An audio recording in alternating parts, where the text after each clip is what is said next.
आजको यो भिडियोमा चाहिँ मैले तपाईहरुलाई Realme P3 5G भन्ने फोनको बारेमा भन्न गइरहेको छु, जसमा तपाईहरुले Snapdragon 6 Gen 4 को चिपसेट, 120 Hz को AMOLED डिस्प्ले, 6000 mAh को ब्याट्री, IP69 को रेटिङ र एकदमै राम्रो खालको स्पिकरहरु पाउन सक्नुहुन्छ। यो सबै कुरा चाहिँ तपाईले चाहिँ मात्र 45000 नेपाली रुपैयाँमा पाउन सक्नुहुन्छ। यो फोन चाहिँ तपाईको चाहिँ पर्फेक्ट अल राउन्डर फोन रहेको छ, जसमा तपाईहरुले सबै कुरा एकदमै राम्रो पाउन सक्नुहुन्छ। यो प्राइस रेन्जमा चाहिँ यो पर्फेक्ट फोन हो कि हैन त्यसको बारेमा पनि आज मैले तपाईहरुलाई भन्न गइरहेको छु।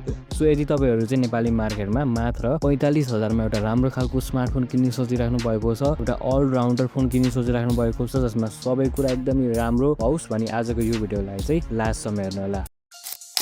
सबभन्दा सुरुमा चाहिँ यो फोनको डिजाइन र बिल्ड क्वालिटीको बारेमा कुरा गरौँ। यो फोनमा चाहिँ तपाईले एउटा क्लीन लुक पाउन सक्नुहुन्छ। क्लीन भए पनि तपाईको डिजाइन चाहिँ एकदमै प्रिमियम रहेको छ। स्पेशली गेमर्सहरुको लागि चाहिँ यो डिजाइन एकदमै राम्रो हुन्छ हैन। यसमा तपाईले तीनटा कलर अप्सनहरु पनि पाउन सक्नुहुन्छ। पिङ्क, ग्रे, सिल्भर गरेर तीनटा कलर अप्सनहरु छ। सो सिल्भर कलर चाहिँ मलाई पर्सनली एकदमै राम्रो लाग्यो र एकदमै राम्रो पनि छ त्यो कलर हैन। एकदमै गेमिङ टाइपको लुक, एकदमै क्लीन लुक, धेरै त्यस्तो फ्यान्सी कुराहरु छैन। एकदमै नर्मल टाइपको डिजाइन भए पनि एकदमै राम्रो खालको एकदमै प्रिमियम खालको डिजाइन तपाईले पाउन सक्नुहुन्छ। यो फोनमा तपाईले 194 ग्रामको वेट पाउन सक्नुहुन्छ र 7.97 mm को थिकनेस पनि पाउन सक्नुहुन्छ। प्लस यसमा चाहिँ तपाईले IP69 सम्मको रेटिङ पाउन सक्नुहुन्छ। सो टेन्सन लिनु पर्दैन, यदि पानीमा डुबिहाल्यो भने पनि यो फोनलाई चाहिँ तपाईको केही पनि हुँदैन। त्यो ओभरअल डिजाइन र बिल्ड क्वालिटी यो फोनको एकदमै दामी रहेको छ। एकदमै राम्रो डिजाइन, एकदमै क्लीन, एकदमै प्रिमियम, हातमा छोप्दा पनि एकदमै कम्फर्टेबली तपाईले यो फोनलाई युज गर्न सक्नुहुन्छ हैन। सो ओभरअल डिजाइन र बिल्ड क्वालिटी चाहिँ यो फोनको चाहिँ एकदमै राम्रो रहेको छ।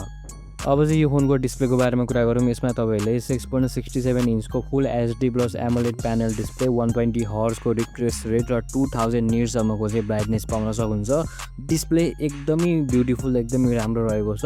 जे कुरा पाउनु पर्ने सबै कुरा तपाईले डिस्प्लेमा पाउन सक्नुहुन्छ। अब तपाईले यदि इन्स्टाग्रामहरु, युट्युबहरु स्क्रोल गर्दाखेरि होस् अथवा गेमिङ गर्दाखेरि होस्, नेटफ्लिक्समा मुभिजहरु हेर्दाखेरि होस्, जे गर्दा पनि डिस्प्ले चाहिँ तपाईको चाहिँ Canon 10 रहेको छ। ओभरअल डिस्प्ले पनि यो फोनको चाहिँ एकदमै राम्रो रहेको छ। यो फोनको परफर्मेन्सको बारेमा कुरा गरौँ। यो फोनमा चाहिँ तपाईले एकदमै राम्रो खालको परफर्मेन्स पाउन सक्नुहुन्छ, किनभने यसमा चाहिँ तपाईहरुले Snapdragon 6 Gen 4 को चिपसेट पाउन सक्नुहुन्छ, जो कि तपाईको 4nm प्रोसेसर रहेको छ, जो कि एकदमै राम्रो खालको प्रोसेसर हो। यसमा चाहिँ तपाईले डेली युज गर्ने एप्सहरु एकदमै स्मुथली चलाउन सक्नुहुन्छ। प्लस गेमिङ पनि तपाईको एकदमै राम्रो सक्नुहुन्छ। यदि तपाईहरुलाई PUBG, फ्री फायर जस्तो गेमहरु एकदमै राम्रोसँग खेल्नु मन छ, कल अफ ड्युटीहरु, मोबाइल लेजेन्ड्सहरु यस्तो गेमहरु तपाईलाई एकदमै खेल्न मन लाग्छ भने तपाईको यो फोनमा चाहिँ यिनी गेमहरु एकदमै कम्फर्टेबली रन हुन्छ, एकदमै इजिली रन हुन्छ। जस्तो ल्याग हुने, यता हुने उता हुने केही पनि हुँदैन।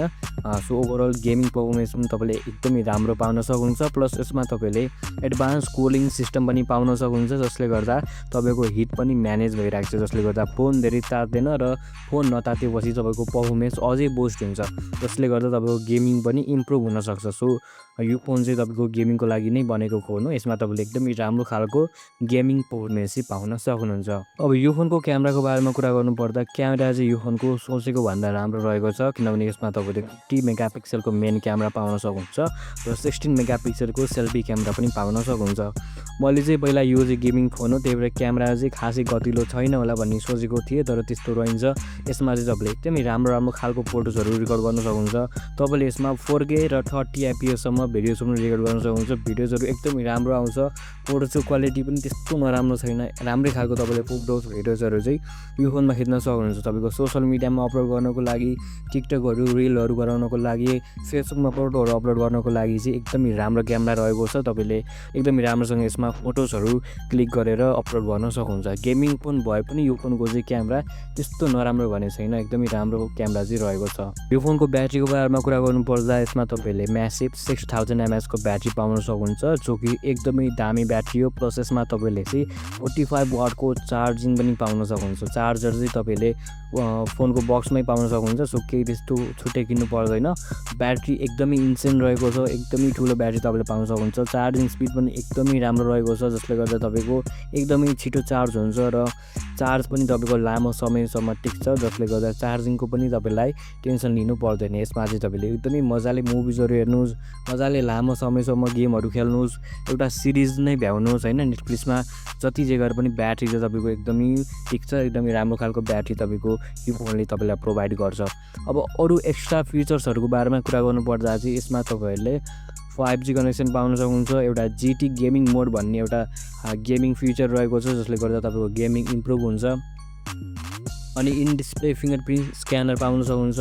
NFC भयो, वाइफाई 6 भयो र एकदमै राम्रो खालको गेमिङ फिचरहरू चाहिँ तपाईँले यो फोनमा पाउन सक्नुहुन्छ। यो फोन चाहिँ तपाईँको चाहिँ फुल्ली फिचर रिच फोन रहेको छ जसमा तपाईँले फिचरहरूको केही पनि कमी देख्नु हुँदैन। एकदमै राम्रो खालको फिचरहरू तपाईँले यो फोनमा पाउन सक्नुहुन्छ। अब यो फोनमा चाहिँ के कमी कमजोरीहरू पनि छ, जस्तै यसमा चाहिँ तपाईँले अल्ट्रा वाइड क्यामेरा चाहिँ पाउनु हुँदैन। अनि यसमा चाहिँ जुन तपाईँले फोन जब ल्याउनुहुन्छ अनबक्सिङ गर्नुहुन्छ त्यसमा चाहिँ एकदमै धेरै नचाहिने एपहरू यो फोनमा हुन्छ, त्यसलाई चाहिँ तपाईँले डिलिट गर्नुपर्ने हुन्छ। बाँकी केही पनि त्यस्तो समस्या छैन। यो फोन चाहिँ मलाई चाहिँ जेन्युनली एकदमै राम्रो फोन लाग्यो होइन। यदि तपाईँहरूलाई गेमिङ मनपर्छ, ओभरअल सबै कुरा राम्रो चाहिएको छ भने पनि यो फोन चाहिँ तपाईँको लागि एकदमै बेस्ट हुनसक्छ होइन। यो फोन चाहिँ मलाई एकदमै मन परेको छ। यदि तपाईँहरूलाई चाहिँ राम्रो एभ्रिडे पर्फर्मेन्स चाहिएको छ, एकदमै राम्रो ड्युरेबिलिटी चाहिएको छ, एउटा राम्रो खालको गेमिङ पर्फर्मेन्स चाहिएको छ र ठुलो ब्याट्री र एकदमै राम्रो खालको डिस्प्ले चाहिएको छ, तपाईँलाई मुभिजहरू हेर्न मनपर्छ, तपाईँलाई गेमिङ गर्न मनपर्छ भने चाहिँ तपाईँको लागि यो फोन चाहिँ एकदमै दामी हुनसक्छ। अझै यसको ठुलो भर्जन पनि छ, Realme P3 अल्ट्रा भन्ने फोन पनि रहेको छ, त्यो झनै बवाल रहेको छ। त्यसको बादमा पनि मैले रिभ्यू चाहिँ चाँडै नै ल्याउँछु। त्यसको लागि चाहिँ च्यानललाई सब्सक्राइब गर्न चाहिँ नबिर्सिनु होला। बाँकी यदि तपाईँहरूलाई चाहिँ कुनै पनि क्वेसन छ भने तल कमेन्ट बक्समा कमेन्ट गर्न सक्नुहुन्छ, मैले तपाईँलाई चाहिँ रिप्लाई दिन्छु। बाँकी यदि भिडियो राम्रो लाग्यो भने चाहिँ लाइक, सेयर र सब्सक्राइब गरिदिनु होला। I will see you in the next video.